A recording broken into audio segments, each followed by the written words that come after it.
નમસ્તે એ વિદ્યાલયમાં આપનું સ્વાગત છે। આ વિડીયોમાં આપણે દ્વિચલ સુરેખ સમીકરણ એટલે કે લિનિયર ઇક્વેશન ઇન ટુ વેરિયેબલમાં હજુ વધુ આગળ શીખીશું। તો જો અગાઉ આપણે આવી કેટલીક વ્યવહારિક વાતોને સમીકરણના સ્વરૂપમાં દર્શાવીને તે એક ચલ કે દ્વિચલ સમીકરણનું સ્વરૂપ છે તે રીતે આપણે વિચારેલું ખરું। ત્યારબાદ આપણે આ એક સમીકરણને આલેખના રૂપમાં પણ દર્શાવ્યું હતું ખરું। હજુ આ બીજા બે સમીકરણ અને હજુ આવા ઘણા બધા વ્યવહારિક દાખલા આપણે આલેખની મદદથી જોઈએ તે પહેલાં સમીકરણને દ્વિચલ સુરેખ સમીકરણના સ્વરૂપમાં જ છે કે કેમ તેની ઓળખ અથવા તો એ રીતનું વર્ગીકરણ વધુ સારી રીતે સમજવા આપણે બીજા કેટલાક સમીકરણના ઉદાહરણ જોઈએ। તો જો અહીં કેટલાક સમીકરણ વિચારેલા છે।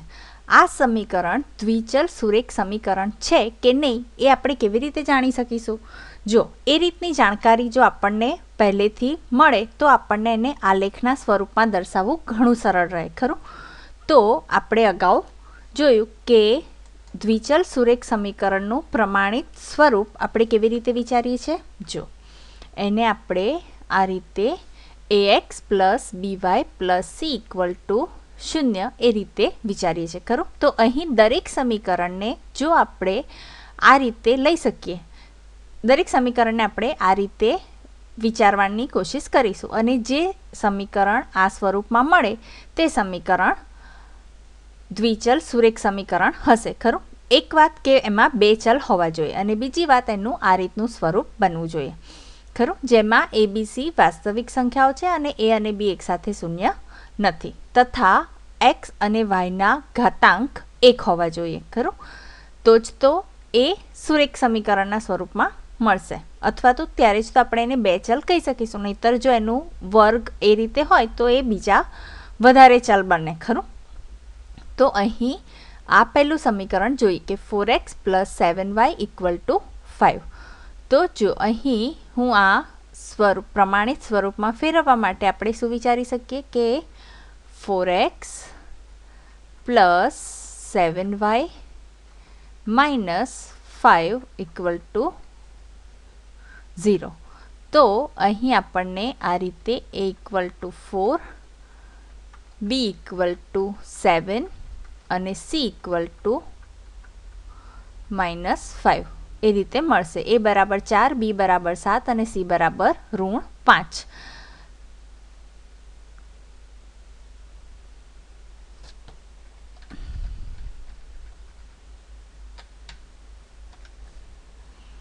પ્રમાણિત સ્વરૂપ અહીં લખવાનું છે ખરું। તો 4x plus 7y minus 5 equal to 0।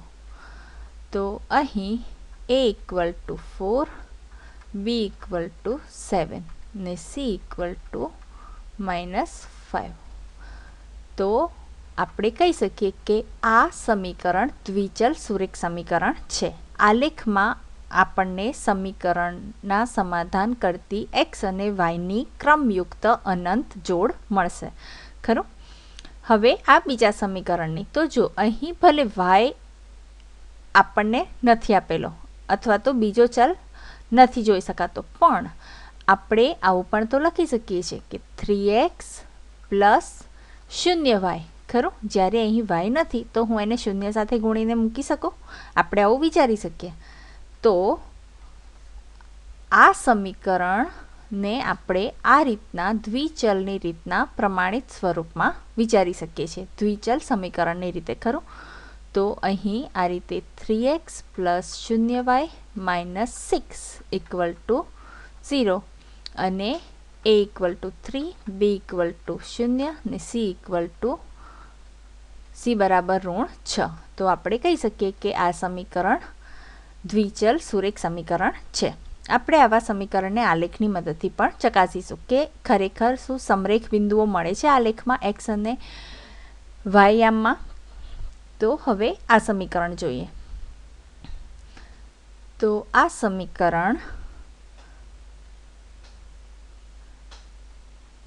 3x minus 5y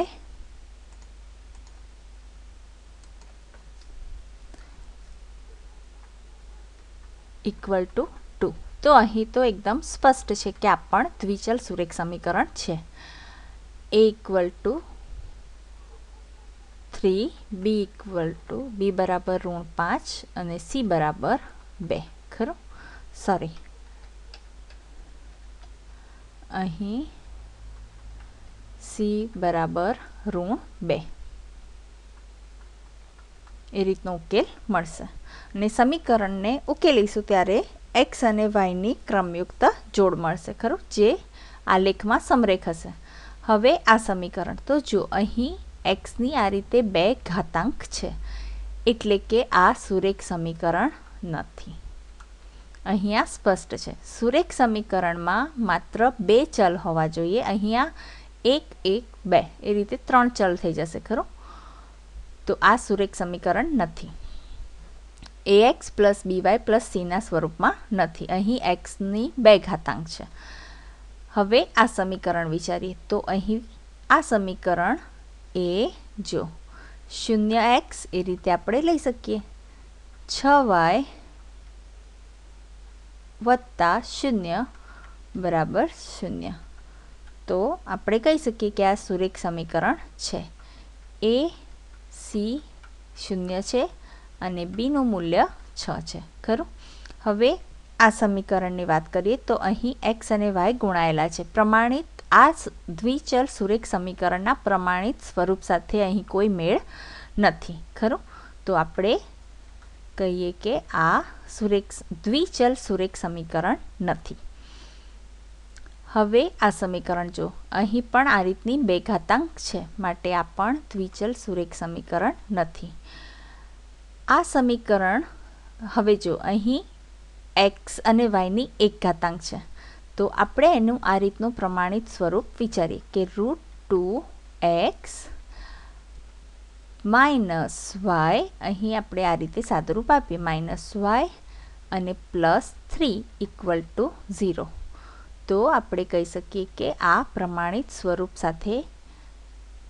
સ્વરૂપમાં લખી શકાય છે, માટે આ દ્વિચલ સુરેખ સમીકરણ છે, જ્યાં a ની કિંમત √2 વર્ગમૂળમાં 2, b ની કિંમત -1 અને c ની કિંમત 3. ખરું? હવે આ સમીકરણની વાત કરીએ તો આ પણ દ્વિચલ સુરેખ સમીકરણ છે. કેવી રીતે? 7x ઓછા 8y વત્તા 0 ઇક્વલ ટુ 0. અહીં a ની કિંમત 7, b ની કિંમત -8 અને c નું મૂલ્ય 0. ખરું? હવે આ સમીકરણ દ્વિચલ સુરેખ સમીકરણ છે કે નહીં? બોલો જોઈએ. તો હા છે. કેવી રીતે? 4x plus 7/3y minus 11/3 equal to 0. તો આ રીતે ax પ્લસ by પ્લસ cના ફોર્મમાં આપણે લખી શકીએ છીએ, જ્યાં a ની કિંમત 4, b ની કિંમત 7/3 અને c નું મૂલ્ય -11/3. ખરું? તો અહીં પણ આપણને ઉકેલમાં એક્સ અને વાયની ક્રમયુક્ત જોડ મળશે. તો આ રીતે આપણે સ્પષ્ટતાથી સમીકરણ જોઈ અને તરત જ વિચારી શકીએ છીએ કે એ દ્વિચલ સુરેખ સમીકરણ છે કે નથી. ખરું?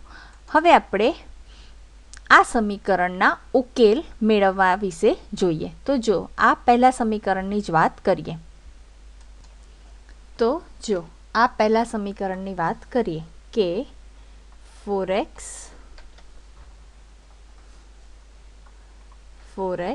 Plus 7y equal to 5. એ પહેલાં આપણે આ x plus y equal to 6 જે આપણે અગાઉ શીખી ગયા છે અથવા તો આનો ઉકેલ વિશે જોઈ ગયા છે તેને યાદ કરીએ. તો જો અહીં આપણને આ રીતે ઘણી બધી ક્રમયુક્ત જોડ આપણે વિચારી હતી. ખરું? અને આપણે એને આલેખી પણ હતી આલેખન પત્ર ઉપર.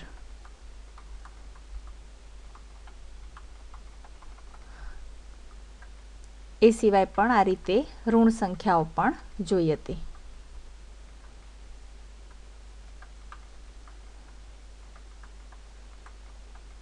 ઘણી બધી સંખ્યાઓ, પણ માત્ર આ રીતે પૂર્ણાંકો જ નહીં, આપણે અપૂર્ણાંકમાં કે વર્ગમૂળવાળી સંખ્યાઓ, ટૂંકમાં બધી જ ધન વાસ્તવિક સંખ્યાઓ, ટૂંકમાં બધી જ વાસ્તવિક સંખ્યાઓના અનુસંધાનમાં આ ક્રમયુક્ત જોડ મેળવી શકીએ છીએ. જો કેવી રીતે, અહીં જો હું એક્સની કિંમત માની લો કે આ રીતે કોઈ સંખ્યા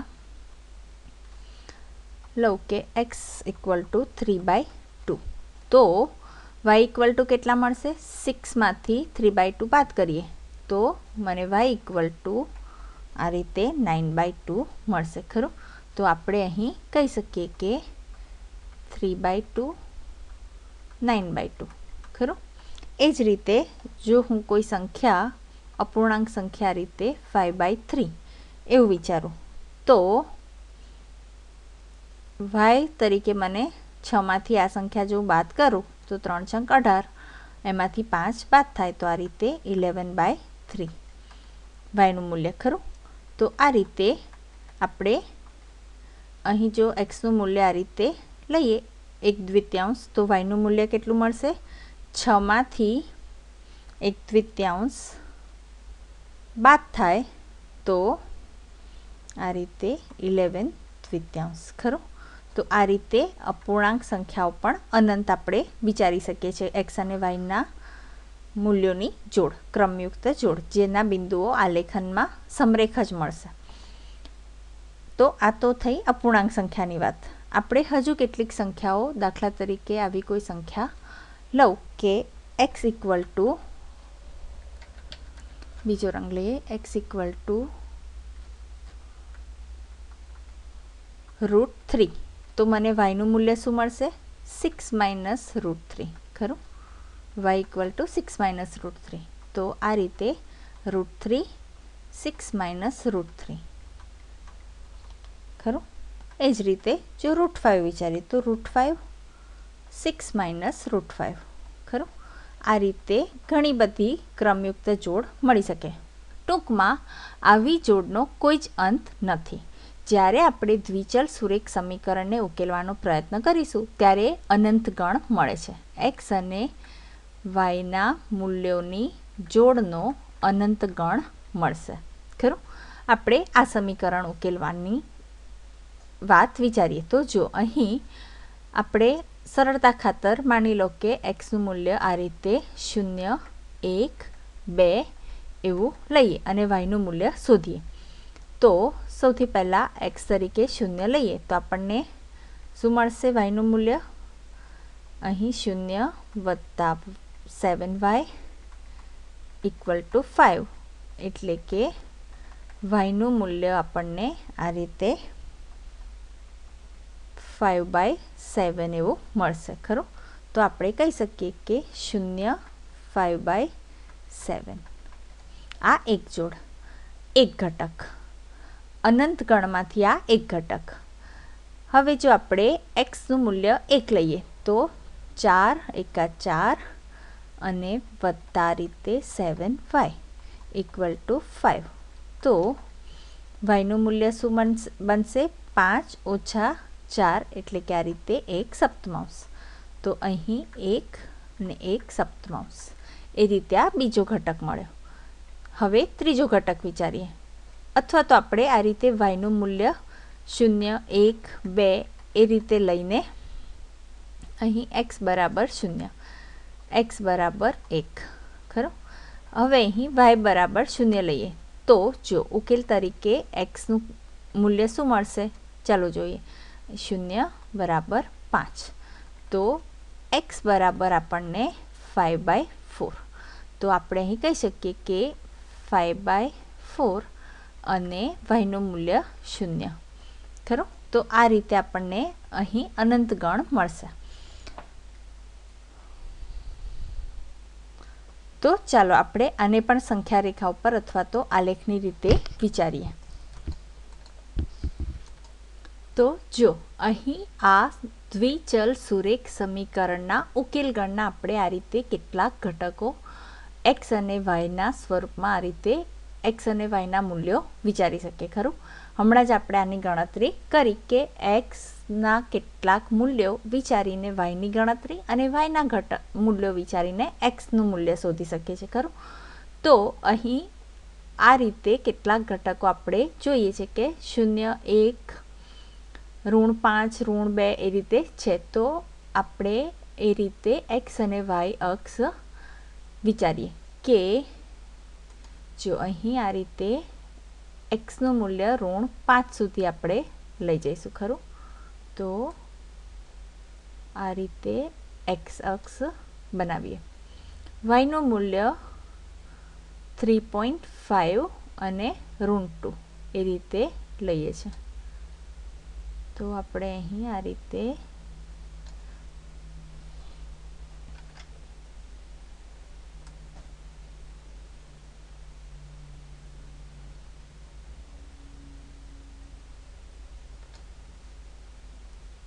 આ વાય અક્ષ બનાવ્યો. તો અહીં આપણે આ રીતે મૂલ્યો લખીએ. વાય એક્સ એક્સ ડેશ અને અહીં વાય ડેશ ખરું. તો જો અહીં આ બંને 0 0, એક્સ અને વાયનું મૂલ્ય 0 0, 1 2 3 4 5 આ રીતે અનંત મૂલ્યો પણ આપણે અહીં અટકીશું. એ જ રીતે અહીં પણ -1, -2, -3, -4, -5 ખરું. આ રીતે અહીં અનંત મૂલ્યો વિચારી શકીએ. એ જ રીતે વાયના મૂલ્યો આ રીતે વાય અક્ષ બનાવીએ. 1 2 3 ખરું. એ રીતે અહીં પણ અનંત સુધી. અને એ જ રીતે અહીં વાય ડેશ પર -1, -2, -3 એ રીતે અનંત સુધી મૂલ્યો વિચારી શકીએ. હવે આપણે અહીં એક્સ અને વાયના મૂલ્યોને આલેખીએ. તો જો જ્યારે એક્સ બરાબર 0 ત્યારે વાય બરાબર 5/7 એટલે કે આપણને આ રીતે મળે છે ખરું. 0.714 આપણે અહીં આ રીતે આનો આ સંખ્યાઓનું પુનરાવર્તન થશે ખરું. દશાંશ સંખ્યાઓનું અહીં પુનરાવર્તન થશે. તો એક્સનું મૂલ્ય જ્યારે 0 છે ત્યારે વાયનું મૂલ્ય 0.714 એ રીતે જોઈએ તો આપણને અહીં ક્યાંક મળશે ખરું. તો આપણે આને દર્શાવીએ. જ્યારે એક્સનું મૂલ્ય 1 છે ત્યારે વાયનું મૂલ્ય આ રીતે 0.1428 એ રીતે છે. તો એક્સનું મૂલ્ય 1 અને વાયનું મૂલ્ય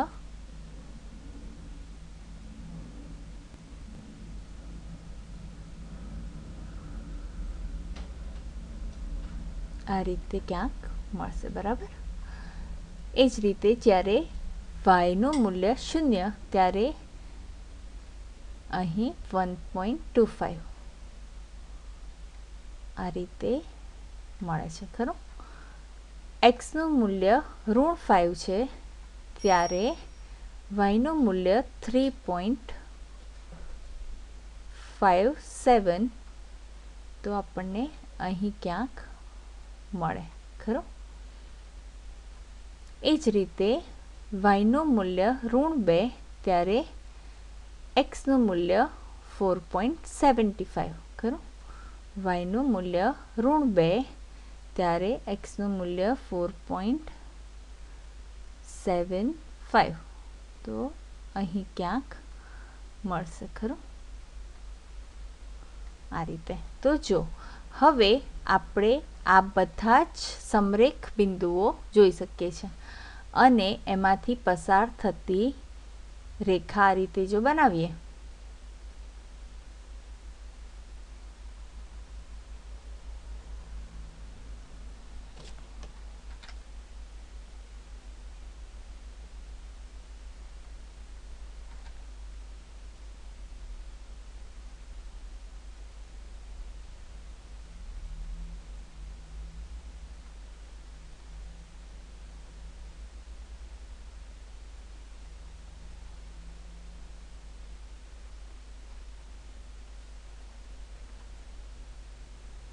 અહીં દર્શાવવામાં થોડી ભૂલ થઈ લાગે છે ખરું.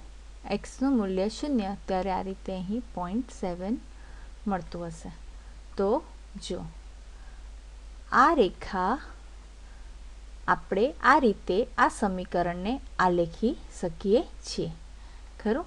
અને આ સુરેખ એક જ રેખામાં આવેલું છે. આ બધા સમરેખ બિંદુઓ કહેવાશે ખરું. તો આપણે અહીં આલેખ પત્રમાં આને આ રીતે 4x + 7y = 5 એ રીતે લખી શકીએ. અરે હા, અહીં મેં બિંદુઓ તો આલેખી દીધા, પણ સાથે સાથે તેમને આ રીતે લખવાની પણ તમારે કાળજી રાખવાની. જેમ કે અહીં આ 0 અને 5/7 ખરું. આ 1 અને 1/7.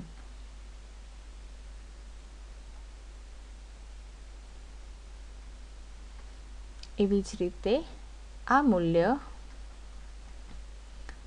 5/4 અને 0 ખરું. આ મૂલ્ય કેટલું છે? -5 -5 અને 25/7 ખરું. આ મૂલ્ય 19/4 અને yનું મૂલ્ય -2 ખરું. અહીં -2. તો આ રીતે આલેખ પત્રમાં જ્યારે પણ આપણે અહીં આ મૂલ્યો x અને yના મૂલ્યો મૂકીએ છીએ ત્યારે એને દર્શાવવાની પણ ટેવ રાખવાની, જેથી આલેખ પત્ર વાંચીને તરત જ આ બધા મૂલ્યો સમજાઈ જાય ખરું.